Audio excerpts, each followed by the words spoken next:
नमस्कार दोस्तों, आज है 2 जून 2020। Sharma online academy current affair की दुनिया में आप लोग का स्वागत करता है।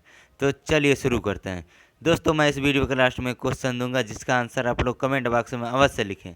तो सबसे पहला क्वेश्चन आज का ये है कि कैरेट इंडिया के नए सीईओ कौन बने हैं।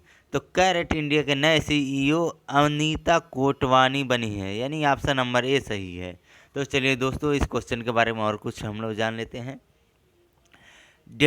डेंटसू एजिस नेटवर्क के स्वामित्व वाली मीडिया एजेंसी कैरेट इंडिया ने अनीता कोटवानी को अपने मुख्य कार्यकारी अधिकारी यानी सीईओ के रूप में नियुक्त करने की घोषणा की है। इससे पहले कोटवानी वरिष्ठ उपाध्यक्ष, नए व्यापार और ग्राहक नेतृत्व मिंटशेयर इंडिया में वाल्ट डिज्नी व्यवसाय के साथ थी। तो चलिए दोस्तों, अगले क्वेश्चन की ओर हम लोग बढ़ते हैं। माता पिता दिवस कब मनाया जाता है। तो माता पिता दिवस हर साल 1 जून को मनाया जाता है। तो माता पिता का वैश्विक दिवस हर वर्ष 1 जून को मनाया जाता है। यह इस बात के लिए मनाया जाता है कि माता पिता अपने बच्चों के लिए क्या करते हैं और इस रिश्ते के प्रति निस्वार्थ प्रतिबद्धता और आजीवन बलिदान करते हैं। उत्सव का मुख्य उद्देश्य अपने माता पिता की सराहना, प्यार, देखभाल और सम्मान देना है। तो चलिए दोस्तों, अगले क्वेश्चन की ओर हम लोग बढ़ते हैं। फसाई के नए सीईओ के रूप में किसकी नियुक्ति होने की मंजूरी मिली है। तो फसाई के नए सीईओ के रूप में अरुण सिंघल को सीईओ बनाया गया है। तो कैबिनेट की नियुक्ति समिति ने भारत के शीर्ष खाद्य नियामक, खाद्य सुरक्षा और मानव प्राधिकरण यानी फसाई FSSAI के सीईओ के रूप में अरुण सिंघल की नियुक्ति को मंजूरी दे दी है। सिंघल स्वास्थ्य और परिवार कल्याण विभाग के एक विशेष सचिव हैं। तो चलिए दोस्तों, अगले क्वेश्चन की ओर हम लोग बढ़ते हैं। अभी हाल ही में संगीतकार वाजिद खान का निधन किस बीमारी से हुआ है।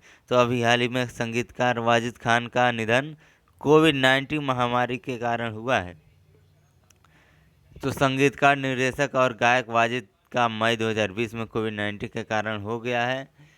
वे किडनी की बीमारियों से भी पीड़ित थे और कुछ महीने पहले उनका किडनी प्रत्यारोपण हुआ था। उन्होंने वांटेड, दबंग और एक था टाइगर जैसी फिल्मों के लिए रचनाएं दी हैं। तो चलिए दोस्तों, अगले क्वेश्चन की ओर हम लोग बढ़ते हैं। कोविड-19 मरीजों के लिए 1 लाख बिस्तर तैयार करने वाला पहला राज्य कौन बन गया है। तो कोविड-19 मरीजों के लिए 1 लाख बिस्तर तैयार करने वाला पहला राज्य उत्तर प्रदेश बन गया है। तो उत्तर प्रदेश कोविड-19 मरीजों के लिए 1 लाख बिस्तर तैयार करने वाला देश का पहला राज्य बन गया है, जिसमें 75 जिलों में से प्रत्येक में संबंधित सुविधाओं में मरीजों के लिए समर्पित बिस्तर है। अस्पतालों में बिस्तर को 3 श्रेणियों में बांटा गया है। पहला श्रेणी, दूसरा श्रेणी और तीसरा श्रेणी में वर्गीकृत किया गया है। श्रेणी 1 और श्रेणी 2 स्तर बिस्तर हल्के लक्षणों का प्रदर्शन करने वाले रोगियों के लिए है और श्रेणी 3 गंभीर संक्रमण के लिए है। तो चलिए दोस्तों, अगले क्वेश्चन की ओर हम लोग बढ़ते हैं। विश्व का कौन सा देश WHO के साथ अपने संबंधों को समाप्त करने की घोषणा की है। तो अभी हाल ही में अमेरिका देश ने WHO के साथ अपने संबंधों की समाप्त करने की घोषणा की है।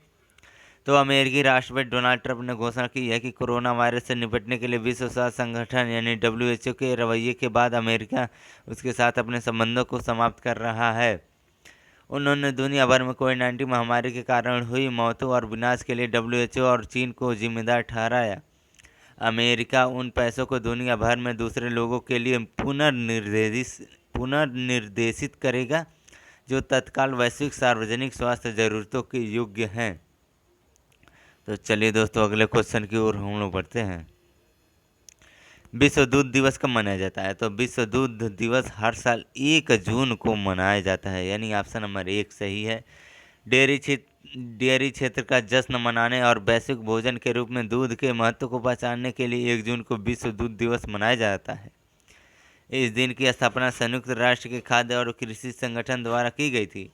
इस वर्ष दुग्ध दिवस की 20वीं वर्षगांठ है वर्ष के लिए थीम, इस वर्ष के लिए दुग्ध दिवस का थीम है कि विश्व दुग्ध दिवस की 20वीं वर्षगांठ, यही इस वर्ष का थीम है।